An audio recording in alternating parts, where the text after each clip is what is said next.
جعلنا وإياهم في كنفك وأمانك وإيادك من كل شيطان مريد وجبار عنيد وذي عين وذي بغي من شر كل ذي شر إنك على كل شيء قدير.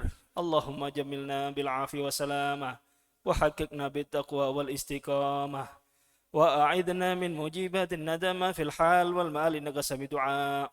اللهم اغفر لنا ولوالدينا وأولادنا ومشايخنا وإخوان في الدين ولمن حبنا فيك ولمن أحسن إلينا والمسلمين والمسلمات والمؤمنين والمؤمنات يا أرحم الراحمين. وصل اللهم على عبدك ورسولك سيدنا محمد وعلى آله وصحبه وسلم وارزقنا كمال المتابعة له ظاهرا وباطنا في عافية وسلامة برحمتك يا أرحم الراحمين.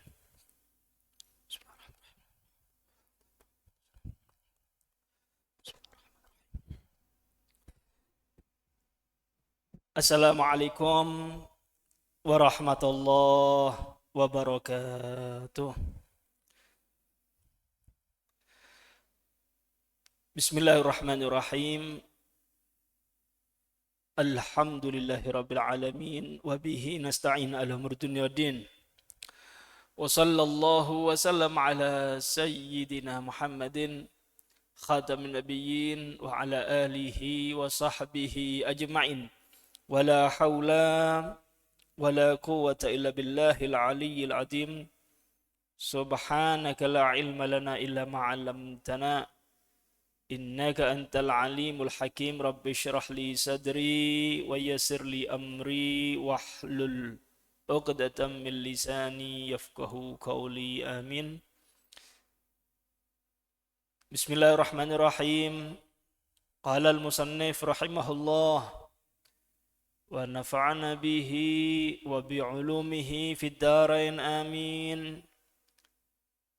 إلى أن قال فمن الأول الشك في الله تعالى أو في رسوله أو القرآن أو اليوم الآخر أو الجنة أو النار أو الثواب أو العقاب أو نحو ذلك مما هو مجمع عليه أو اعتقد فقد صفة من صفات الله فقد صفة من صفات الله تعالى الواجبة له إجماعا كالعلم أو نسب له صفة يجب تنزيهه عنها إجماعا كالجسم أو حلل محرما بالإجماع معلوما من الدين بالضرورة مما لا يخفى عليه كالزنا واللواط والقتل والسرقة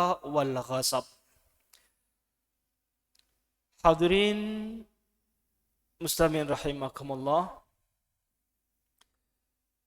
Pengajian yang lalu sudah kita bahas tentang sebab-sebab orang itu bisa murtad. Ada 3. Yang pertama, ada kalanya murtad karena sebab keyakinan. Yang kedua, murtad karena perbuatan. Yang ketiga, murtad karena ucapan, perkataan. Nah, jadi jogoh niki enggak? Telu-telune jenengan jogo niki, ojo sampai iktikate salah, ojo sampai kelakuane perbuatane salah. Nah, kita bahas hal-hal yang bisa menyebabkan murtad biar kita semua terjaga, ben ngerti. Lek seumpamane kula jenengan ndak paham, bisa-bisa terjerumus dalam hal-hal yang bisa menyebabkan murtad. Nah, yang pertama kemarin sudah kita bahas, yaitu penyebab murtad. Yang pertama yaitu keyakinan. Keyakinannya nyeleneh. Nah, dari sini macam-macam. Gambaran orang yang bisa menyebabkan murtad daripada keyakinan macam-macam. Di antaranya kemarin sudah kita bahas tentang ragu kepada keberadaan Tuhan. Mempertanyakan Tuhan. Di Gusti Allah. Mana Tuhan? Kan ngoten nggih? Itu bisa menyebabkan murtad. Nah, Sudah kita bahas panjang lebar, cuma saya sedikit jabarkan lagi ya. Masalah ngeragukan terhadap Tuhan itu menyebabkan murtad, dan kita kasih dalil-dalil tentang adanya wujudnya Allah Subhanahu wa Ta'ala. Pernah suatu saat orang A'rabi ini gimana? Orang Arab pedalaman. Kemudian dia itu ahli ibadah. Ditanya tentang dalil wujudnya Tuhan. A'rabi, jenengan nyembah sinten? Saya ya nyembah Allah. Tuhan saya Allah. Apa buktinya adanya Tuhan? Mana dalil petunjuk kalau ada Tuhan? Maka orang A'rabi ini Pak, ngasih analogi yang hebat, tidak perlu kuliah Pak. Ini cukup perlu iman, keyakinan, hidayah, jenengan bakal yakin enten Gusti Allah. Apa jawabannya? Pertama, al-ba'ratu tadullu alal ba'ir. Kotoran unta itu menunjukkan atas adanya unta. Warrauth alal hamir. Kotoran keledai, kotoran sapi menunjukkan atas wujudnya sapi. Anda ngelihat ada kotoran sapi, kotoran unta. Kira-kira akal bisa nangkep nggak? Kalau ini tadi ada hewan yang buang kotoran. Paham ya? Walaupun Anda tidak ngelihat sapinya, walaupun Anda tidak ngelihat untanya, cukup ada kotoran menunjukkan, oh, mang ono hewan begini. Paham ya? Kemudian, wa atharul aqdam alal masir. Telapak kaki itu menunjukkan bahwasanya tadi ada orang berjalan, walaupun Anda tidak ngelihat orangnya. Paham ya?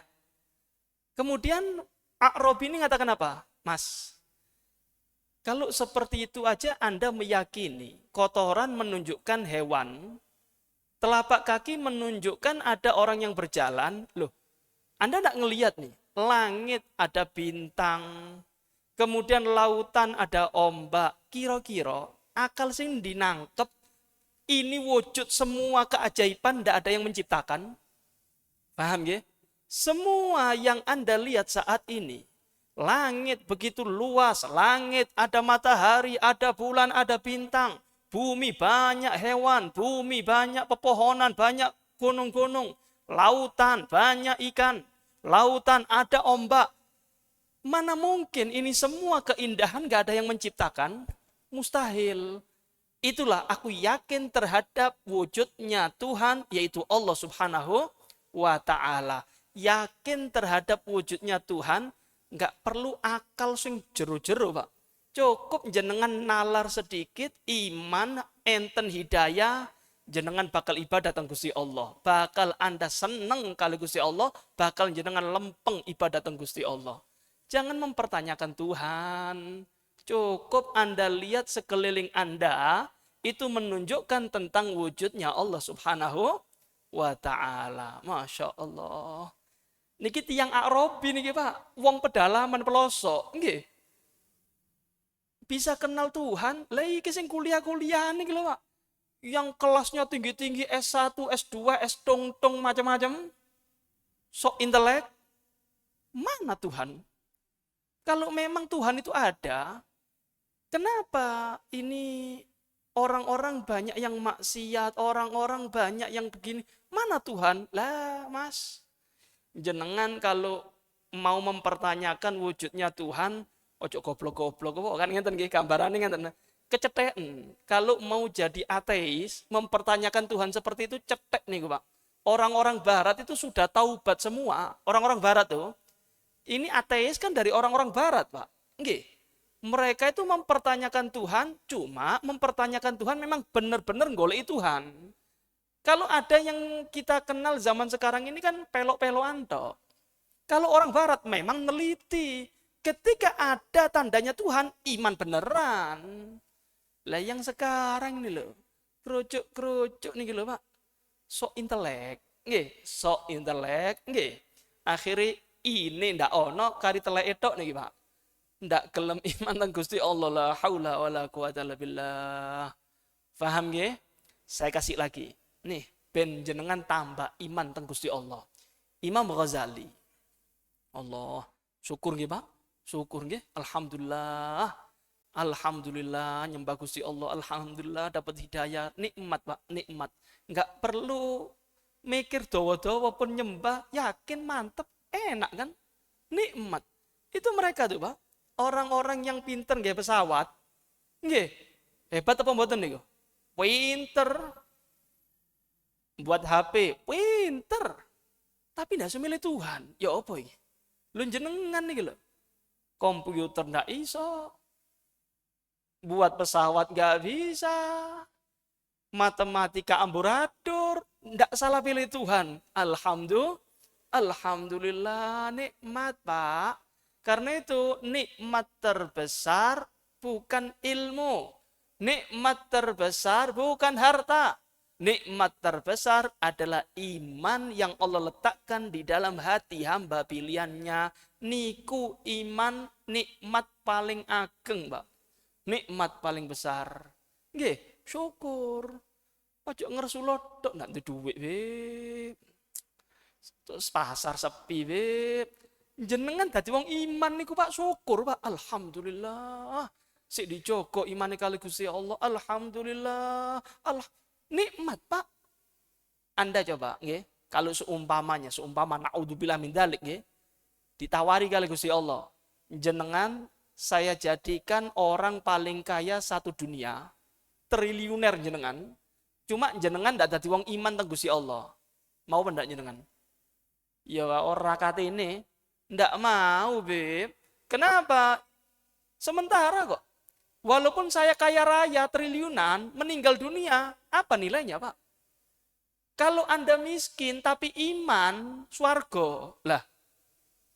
Coba mboten niki. Nikmat nggih? Nikmat, syukur, Pak, syukur. Alhamdulillah. Nggih. Nih Imam Ghazali. Imam Ghazali pernah kedatangan tamu seorang pemuda ahli ibadah. Ahli ibadah. Kemudian Imam Ghazali tanya begini, ya syabu, anta ta'rifullah? Wahai pemuda, jenengan kenal Gusti Allah enggak? Kamu tahu Tuhan enggak? Nah, maka pemuda ini jawab, wahal ya'buduhu man la ya'rifu? Wahai Imam Ghazali, apakah mungkin orang yang enggak kenal Tuhan kemudian menyembah? Artinya kalau orang nyembah pasti kenal. Paham ya? Penasaran Imam Ghazali, kaifa araftahu? Loh, jenengan kenal sama Allah Ta'ala? Jenengan semerap Gusti Allah? Iya, tahu. Dari mana kamu kenal Allah Ta'ala? Bagaimana Anda mengenal Allah? Nih, Pak. Jawaban pemuda ini mengatakan apa? Wahiduhu wala ahudduhu. Aku cukup mengesahkan Allah tanpa membatasi Allah dengan waktu, ruangan. Wa a'buduhu wa la ukayyifu. Aku cukup menyembah Allah tanpa mempertanyakan bentuknya Allah bagaimana. Allah ada di mana. Cukup aku ibadah teng Gusti Allah. Wa kullu ma khatara fil wahmi au jalahul fahmu fallahu bi khilafi dzalik. Apa yang terbesit dalam pikiranku tentang Tuhan, aku yakin Allah berbeda dengan apa yang ada dalam pikiranku. Mengesahkan Allah tanpa membatasi Allah ada di atas, ada di ruangan, duduk di kursi. Tidak, cukup mengesahkan Allah. Kemudian yang kedua, aku menyembah Allah tanpa mempertanyakan Allah ada di mana. Aku tanpa mempertanyakan bentuknya Allah bagaimana. Cukup Nabi Muhammad memerintahkan Allah Tuhan, kalau nyembah ngedep kiblat selesai. Kemudian apapun yang terbesit dalam benakku tentang bentuknya Tuhan, Allah ada di atas atau di bawah, Allah ini besar atau kecil, aku yakin Allah berbeda dengan apa yang dalam pikiranku. Itu Pak Imam Ghazali godek-godek. Qata'na umrana fit tauhid wa qad jama'u hadha syabu fi thalasi kalimat. Hebat. Iki baru kenal Gusti Allah. Kita telah menghabiskan umur di dalam pembahasan tauhid. Ternyata pemuda ini mengumpulkan intinya tauhid di dalam 3 perkataan. Mengesahkan Allah tanpa membatasi Allah. Menyembah Allah tanpa mempertanyakan wujud dan keberadaan Allah. Apapun yang berkaitan dengan Allah, yang terbesit dalam benak kita, Anda yakini Allah berbeda dengan apa yang Anda pikirkan. Itulah intinya tauhid. Masya Allah. Anda jangan mempertanyakan Allah, Pak. Cukup sudah. Nabi Muhammad sebagai patokan kita. Nabi Muhammad memerintahkan pun jenengan iman teng Gusti Allah. Nyembah Gusti Allah, ngedep kiblat. Dah, nanti Anda dengan sendirinya akan dikenalkan oleh Allah Ta'ala. Anda dengan sendirinya ketika Anda patuh kepada Allah, Anda merasakan kedekatan dengan Allah Subhanahu wa Ta'ala. Dah, lempeng aja. Anda usah ikut-ikutan orang zaman sekarang yang mempertanyakan Nabi Muhammad, mempertanyakan Islam, mempertanyakan. Dah, cukup. Peluk yang biyen. Nggih, Pak. Biar selamat, pokok jenengan lempeng ibadah, manut syariat, perintah Gusti Allah lakoni, larangan Gusti Allah tinggalkan, lempeng lakoni, Anda bakal tahu siapa Allah Subhanahu wa Ta'ala. Enak nggih? Nah, bahkan diriwayatkan begini. Masya Allah. Niki lek urusan tauhid niki jenengan kajiannya ojo merem nggih. Iki merem iso ngadep ngetan jenengan. Nah, diriwayatkan begini. Imam Syafi'i. Artinya begini, Pak.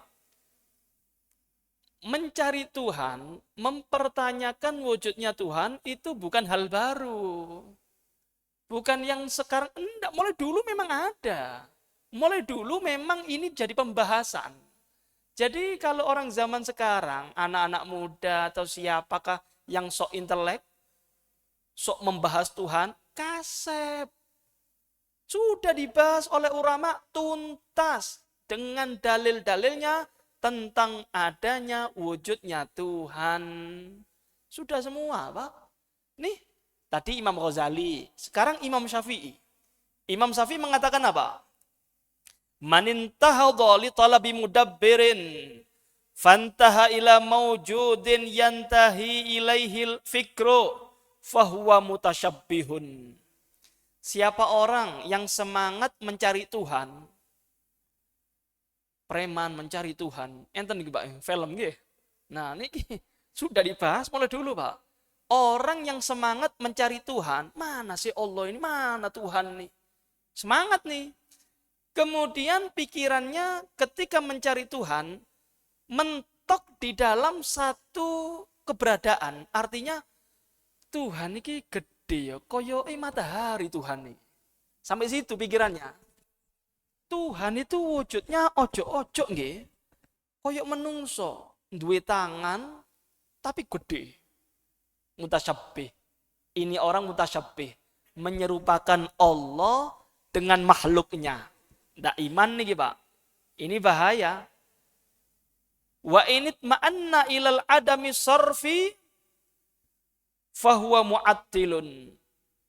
Kalaupun ada orang yang mencari Tuhan, kemudian pikirannya tenang di dalam keberadaannya Tuhan, cuma dia meyakini Tuhan itu tidak punya sifat.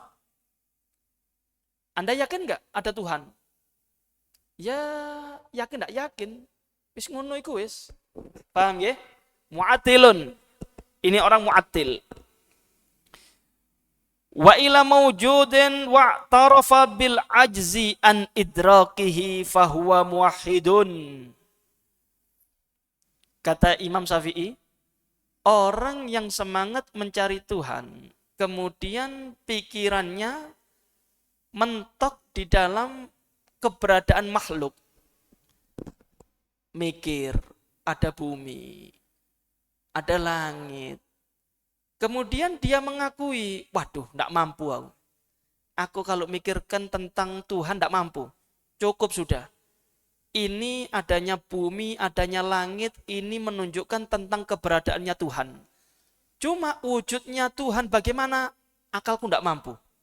Maka kata Imam Ghazali, ini orang muwahhidun. Orang yang telah mengesahkan Allah. Iki wong tauhid nih, Pak. Bahkan Sayyidina Abu Bakar mengatakan apa? Al-ajzu andarkil idrakun. Orang yang mengakui tentang ketidakmampuan dia untuk menggapai pemahaman keberadaannya Tuhan, dia ngaku, tidak mampu aku. Aku tidak mampu untuk menggapai keberadaannya Tuhan, tidak mampu. Sudah aku cukup yakin adanya bumi, adanya langit. Ini menunjukkan tentang keberadaannya Tuhan, Allah. Dah, selain itu, luar daripada itu, aku tidak mampu. Idrakun. Kilo, kata Sayyidina Abu Bakar Siddiq, orang yang seperti ini, idrak, ini baru kenal Allah. Jadi orang yang kenal Allah bukan orang yang membahas terlalu dalam, tapi ketika dia meyakini ketidakmampuannya dia untuk menggapai tentang keberadaannya Tuhan, idrakun, ini baru orang muwahhid, ini baru orang tauhid, ini baru orang kenal dengan Tuhannya, yaitu Allah Subhanahu wa ta'ala. Alhamdulillah. Paham, Pak? Jadi kenal Gusti Allah itu bukan golek-golek. Sampai dikatakan oleh Ba'dul Arifin, ya, dikatakan oleh Imam Junaid, wallahi ma'arafallaha illallahu. Demi Allah, nggak ada orang yang kenal Allah sebenar-benarnya kecuali Allah sendiri. Artinya manusia ini tidak bisa menggapai tentang wujudnya Tuhan. Akalnya terbatas. Saking besarnya Allah Subhanahu wa ta'ala, maha tingginya Allah, maha besarnya Allah, manusia tidak bisa menggapai tentang wujudnya Tuhan. Sampai Imam Junaid mengatakan apa? Sumpah, wallahi, demi Allah, nggak ada orang yang kenal kepada Allah kecuali Allah sendiri. Yang kenal Allah, ya Allah. Anda cukup iman dengan keberadaannya Tuhan, yaitu Allah Subhanahu wa ta'ala. Faham ya, Pak? Dah, nggak usah jero-jero tauhid niku. Akhirnya kedelep jenengan nang porong, Pak. Obat-obatan jenengan ndak ibadah, stres akhirnya. Paham ya? Itu perlu guru, Pak. Ndak bisa dibahas untuk umum, kemudian seminar tentang wujudnya Tuhan. Iki nyeleneh nih, Pak. Nggih. Kemudian diantaranya juga penyebab murtad yaitu meragukan Nabi Muhammad sallallahu alaihi wasallam. Nabi Muhammad iki rasul apa duduk ya? Saya ragu. Kayaknya bukan, murtad. Hati-hati, nggih. Kemudian atau meragukan tentang Al-Qur'an. Al-Qur'an ini apakah wahyu Allah atau karangannya Nabi Muhammad, ya? Murtad. Al-Quran itu tidak relevan zaman sekarang. Kita ini bukan negara Islam. Nggak bisa diterapkan Al-Quran. Murtad. Jangan ikut-ikut. Jangan. Dah. Pokok yakin Al-Quran itu relevan di setiap zaman. Dan hukum yang paling adil adalah hukumnya Al-Quran, hukumnya Allah. Kalau jenengan pelok-pelokan sok intelek mengatakan Al-Quran tidak relevan zaman sekarang, taruhannya iman. Berarti meragukan Allah Subhanahu wa ta'ala. Kemudian tentang wujudnya surga, neraka diragukan, murtad. Meyakini tentang tidak adanya sifatnya Allah yang wajib dimiliki oleh Allah, murtad. Allah itu maha mengetahui. Kemudian dia mengatakan Allah itu enggak ngerti. Kalau kita maksiat, Allah enggak paham. Ayo monggo ngombe, murtad. Bahaya nggih, Pak? Jangan buat mainan. Tentang urusan akidah, urusan agama jangan sampai dibuat mainan. Bahaya, Pak. atau menisbatkan kepada Allah sifat yang enggak layak, atau menisbatkan kepada Allah satu sifat yang wajib Allah ditanzih. Allah wajib dijauhkan daripada sifat itu. Contoh, Ar-Rahman 'alal arsyistawa. Allah itu istiwa di ars. Duh. Istiwa. Kemudian ada satu aliran meyakini Allah itu duduk. Duduk di ars. Duduk itu Pak, itu kan sifatnya manusia. Loh, Allah harus dijauhkan daripada sifat yang seperti sifatnya makhluk. Mukhalafatulil hawadisi. Sifatnya Gusti Allah itu berbeda dengan sifatnya makhluk. Lah kok jenengan wani-wani tenan menisbatkan satu sifat yang enggak layak untuk Allah. Allah duduk lah, duduk. Berarti kursi ini luwih gede teko Tuhan nih, Pak. Kan nonton, Pak. Yadullah fauqa aidihim. Diartikan tangannya Allah. Lah, tangan Gusti Allah. Mosok iya Gusti Allah duwe tangan, Pak? Apa bedanya dengan makhluk? Dan aliran seperti ini ada di masyarakat, Pak. Ini bahaya. Ini namanya mujassim. Bahaya nih, Pak. Ini kalau orang tidak taubat, taruhannya iman. Paham ya, Pak? Jadi jangan asal-asalan untuk menisbatkan satu sifat kepada Allah. Allah itu ada di atas. Di atas. Arah nih Pak, arah. Ini untuk makhluk. Atas, bawah, kanan, kiri. Itu untuk makhluk. Allah tidak butuh dengan arah. Allah tidak butuh dengan waktu. Allah tidak butuh dengan ruangan. Kalau Anda katakan Allah ada di atas. Lek seumpamane nggih. Cecek, Pak. Cecek kan ngenten nggih. Cecek kan makhluknya Gusti Allah. Paham ya? Lah terus, atasnya cecek pundi, Pak? Ning sore kula jenengan, ayo ya apa iki? Kacau dah tauhid. Kalau seumpama Allah ada di atas, maka main akal nggih? Allah ada di atas, berarti orang yang ada di atas gunung lebih dekat dengan Tuhannya ketimbang orang yang di bawah. Faham ya? Tapi bagaimana Allah berfirman, wasjud waqtarib, sujudlah kepada Allah dan dekatkan diri kepada Allah. Ternyata posisi hamba terdekat dengan Tuhannya bagaimana? Bukan di atas gunung, tapi ketika meletakkan dahinya, kepalanya ke bawah. Ketika sujud kepada Allah, itu adalah tempat posisi seorang hamba dekat dengan Tuhannya. Jadi Allah bukan di atas. Allah tidak perlu arah. Faham, Pak? Iki Masya Allah. Zaman saat ini, Pak, wane-wane, Pak. Aneh-aneh sudah. Wah, mudah-mudahan selamat, Pak. Nakuti, Pak. Kemudian, yang selanjutnya yang menyebabkan murtad dari sisi akidah, keyakinan. Apa? Halala muharraman bil ijma' ma'luman minad-din bid darurah. Yaitu menghalalkan perkara yang haram.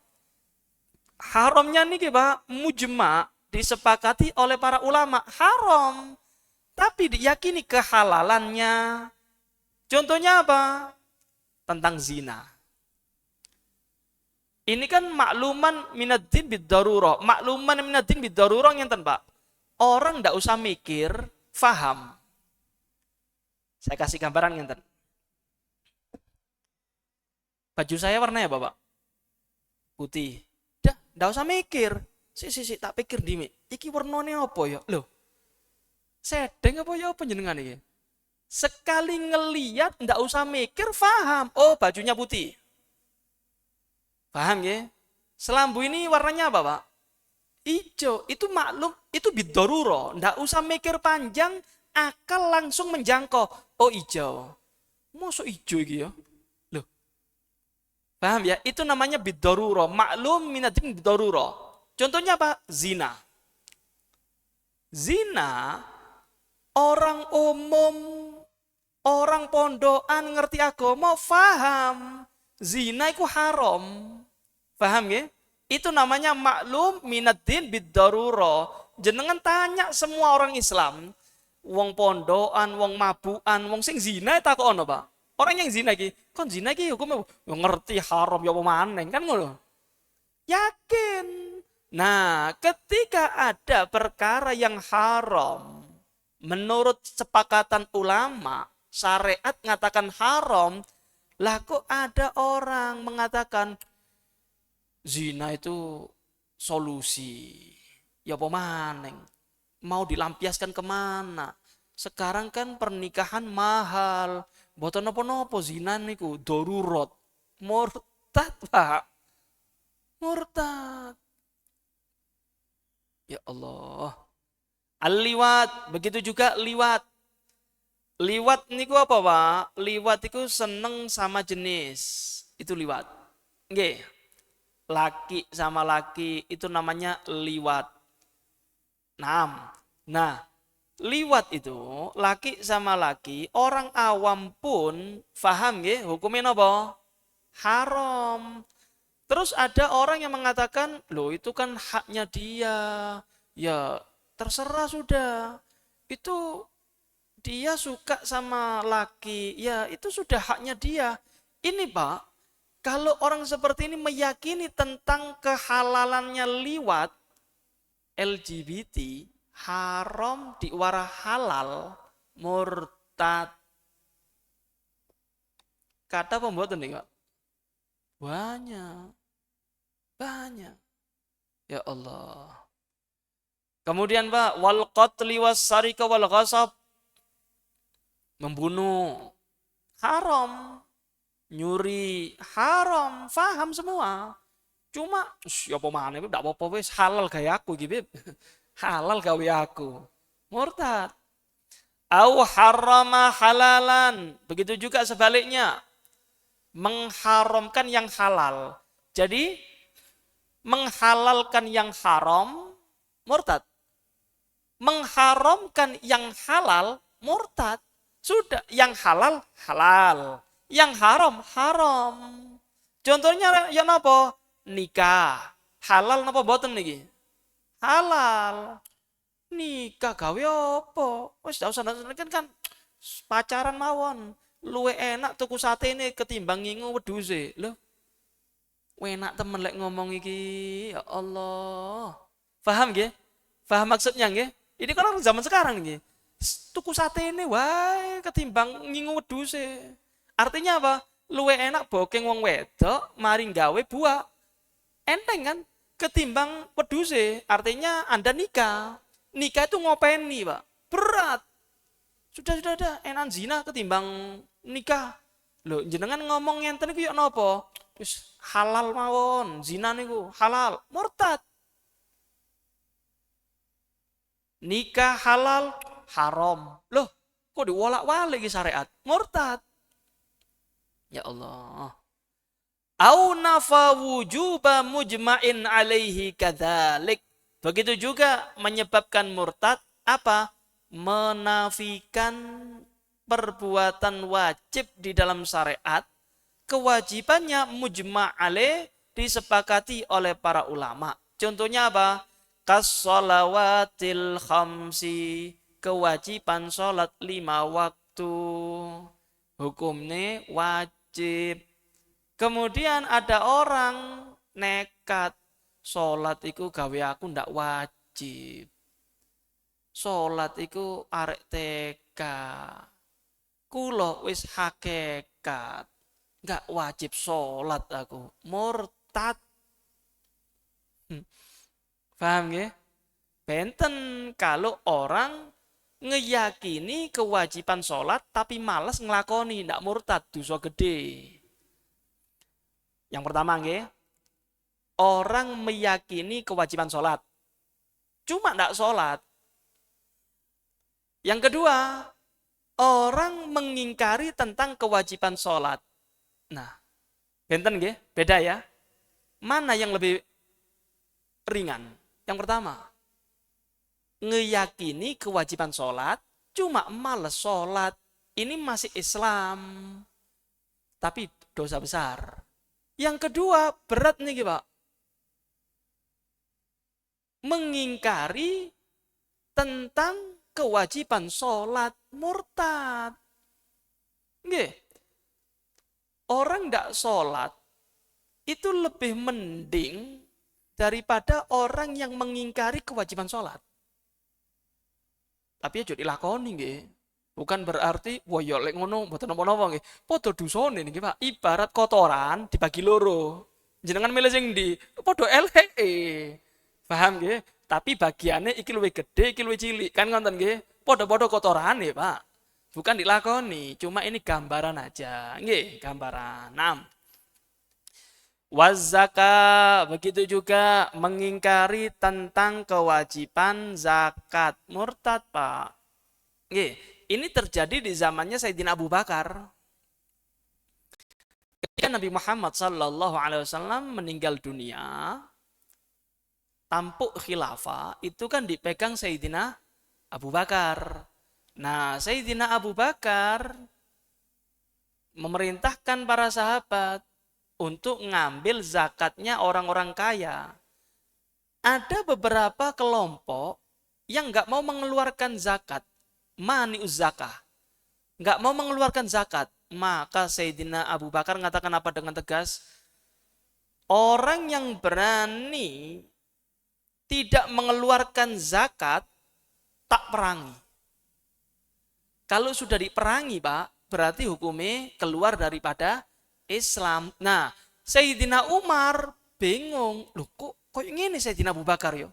Kok nekat ya? Disamperi sama Sayyidina Umar. Wahai Abu Bakar, ngapunten nggih. Saya mau usul sama jenengan. Ojo diperangi. Orang yang tidak mengeluarkan zakat. Ndak, kata Sayyidina Abu Bakar, ndak mau. Pokok orang yang tidak mau mengeluarkan zakat, saya perangi. Lu kan sudah sholat. Tapi tetap sholat, kata Sayyidina Umar. Maka Sayyidina Abu Bakar mengatakan, Allah tidak memisah antara sholat dengan zakat. Pasti nyebut sholat, nyebut zakat. Maka orang yang tidak mau mengeluarkan zakat dengan alasan nggak wajib, saya perangi. Karena bawa dalil, Pak. Orang-orang dulu ini bawa dalil, yang tidak mau mengeluarkan zakat di zaman Sayyidina Abu Bakar ini bawa dalil, apa? Al-Quran. Dalilnya Al-Quran cuma dipahami dewe. Gusti Allah kan firman ngenten, Pak. Khud min amwalihim sodakotan. Ambillah dari harta-harta mereka sebagai bentuk sedekah zakat. Paham ya? Ini kan perintahnya Allah untuk Nabi Muhammad. Khud, ambillah. Nah, orang yang tidak mau mengeluarkan zakat, dalil ini. Dengan mengatakan apa? Wahai Abu Bakar, Nabi Muhammad kan meninggal dunia. Jadi perintahnya Allah berhenti. Anda cek di dalam Al-Quran. Khud min amwalihim sodakotan. Itu kan perintahnya Allah untuk Nabi Muhammad. Kalau sudah Nabi Muhammad meninggal dunia, berarti tidak ada kewajiban zakat.